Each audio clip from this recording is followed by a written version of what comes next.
Hey guys, this is Jeremy from Guy Issues, and today in this video, I'm going to go over why it's very hard to be assertive.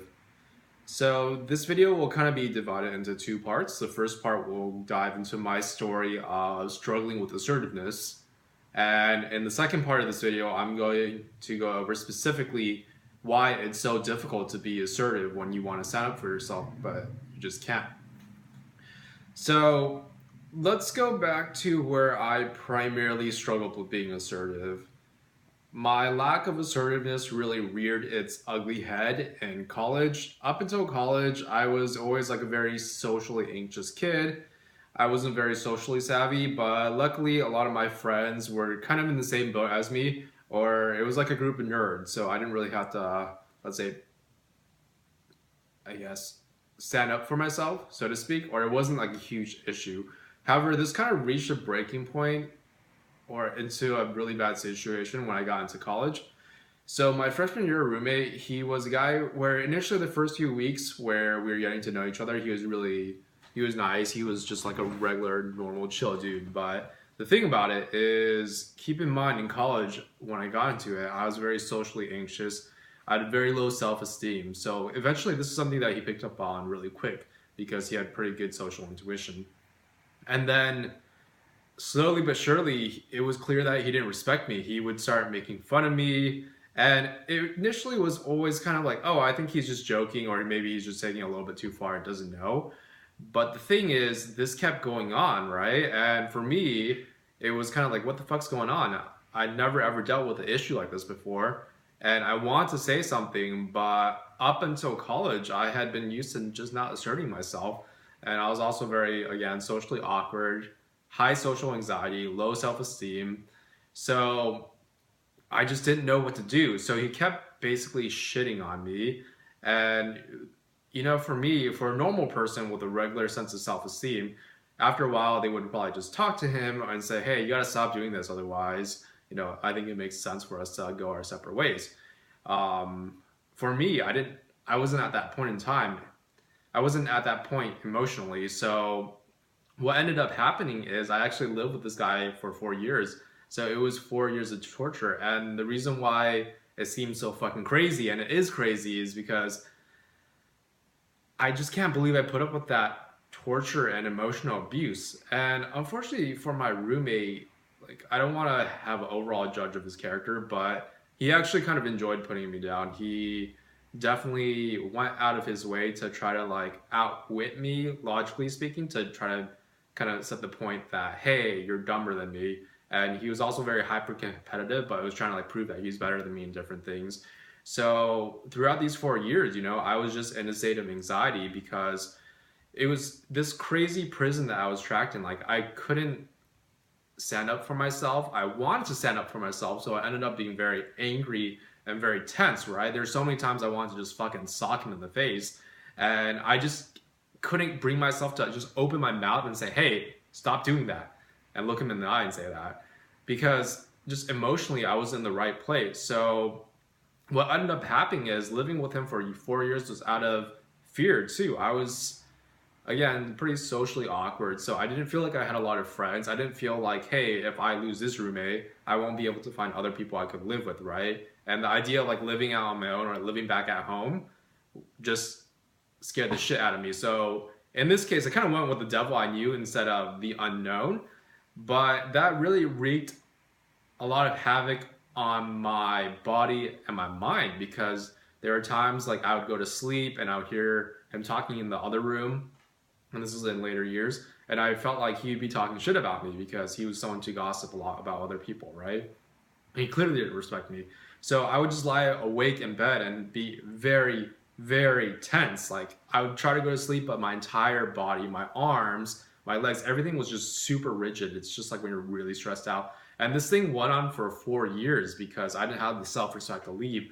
I was scared of loss. I was scared that I wouldn't be able to find other friends to live with. And I just put up with that. And that kind of fucked with me and kind of set this precedent that I set a precedent of learned helplessness. I didn't know how to stand up for myself and just realize my self-worth and walk away from situations like this, right? And it's actually cascaded into after college, because after college, I was in a kind of similar emotional state. I was not really sure what I wanted to do. I had a business degree, which was very broad, but I wasn't happy with life. My dating life wasn't going anywhere. I was getting paid shit. I was living at home and always like arguing with my parents, so I wasn't very happy. And what happened is like this whole like mindset, anxious mindset and mindset of fear and not standing up for myself also cascaded into the romantic relationships I had with women. I basically repelled a lot of women because I was very needy. I didn't know my self worth. I didn't respect myself, and I guess ultimately they could sense that. And as the classic nice guy, I actually ended up in a relationship with a fairly attractive girl, and she was just it was the wrong person, to put it simply. She wasn't over her ex-boyfriend. Again, I didn't have the self-respect to walk away from a situation like that because she was so hot, and I thought this was as good as it gets, and you have to make it work. So what happened is I was kind of I mean, she did like me, but it was a very emotionally complicated situation that now I would never ever go into if I were single. And what happened is I didn't respect myself, and she didn't respect me. She would constantly text her ex-boyfriend. There would be this guy on Snapchat that would constantly snap her, but she'd just say he's snapping her, and he's an older guy and she doesn't care about him. She'd always delete her phone messages. She'd always start arguments over her insecurities about thinking I was cheating on her. An example was at one time I took a 2 hour nap, and then she just fucking like got really angry at me. And the thing is, I just kept putting up with this shit when obviously she's doing shady shit. I was putting up with it. And again, it was a situation where I was scared of loss. Fear, fear, fear is the big theme. I was in a state of learned helplessness. I didn't believe I deserved better. And I just couldn't bring myself to just stand up for myself, to just fucking say, hey, you know, you have got to stop doing this shit. Otherwise, I'm going to leave. Or something along the lines. Because I just couldn't do it. Like, I wanted to so badly, but in the moment, I just couldn't fucking do it. And I think a lot of you guys can probably identify with that because it's so fucking hard. And eventually what happened is I had the pain accumulate in my body so much, I was just like, fuck this shit, like the idea of living a life of fear and letting people dictate my life and just letting them actually dictate my life, because you can only give your power to other people if you decide to, whether or not it's subconscious or conscious. And I just said, fuck it. So eventually I broke up with her and I embarked on this continual journey of self-improvement. And I learned how to start being assertive. And it wasn't an easy path. Like, it took a lot of trial and error. There were a lot of times I wish I could have said something, but I didn't, vice versa. But slowly but surely I crawled out of it and I was able to start being assertive. And I gained confidence from those situations where I was assertive.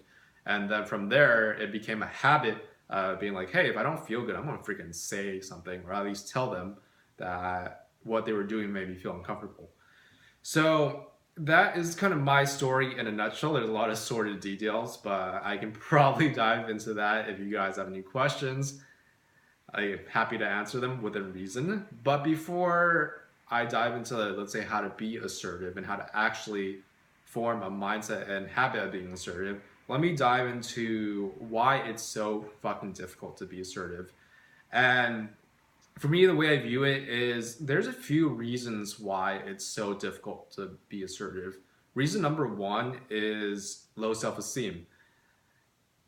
The second reason why it's so hard to be assertive is we're not taught how to be assertive. Or let's say growing up in childhood, we don't have a lot of examples of people asserting themselves, so we don't learn those behaviors. And the third main reason why it's so difficult to be assertive is due to the fact we become scared and gripped by fear. So let me dive into each point a little bit more.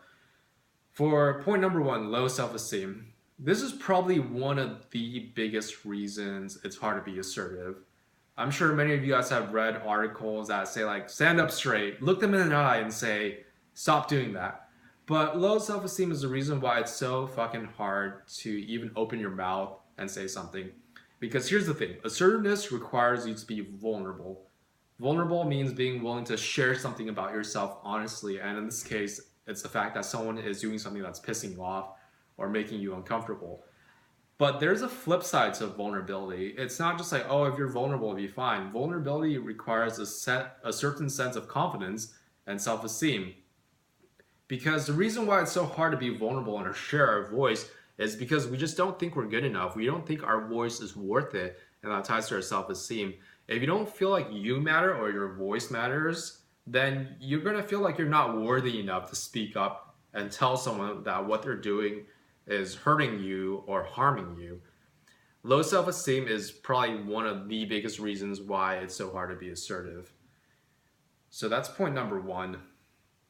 And low self-esteem is a whole topic in and of itself. It's not something where you can just say, act confident, fake it till you make it. There's a lot more that goes behind it.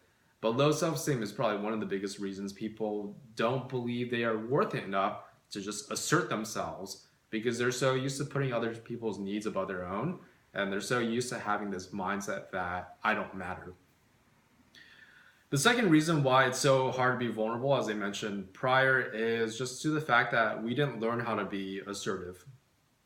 And I just noticed I said that it's so hard to be vulnerable. It kind of ties to the same thing. But yeah, reason number two why it's so hard to be assertive is the fact that we're not taught how to be assertive.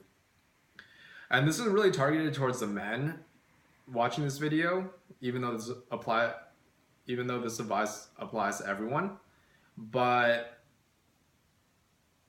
I'm willing to bet a lot of you guys did not have, let's say, a father figure, a brother figure that was assertive and could really stand up for himself. Quite often as a kid, when we're learning about societal rules and how life goes, we model it after the people around us. If we had a big brother and or a brother or a father actually that was assertive, then it's really natural for us to pick on that behavior or pick up that behavior because that's something that we see all the time. But if we grew up with, let's say, a absentee father figure and a brother that wasn't really there, whatever, right? It becomes harder to become assertive because that's something we don't learn organically by observing someone be assertive. And in my case, I had a bigger brother, an older brother, and he was really, really kind to me, so I looked out in that sense.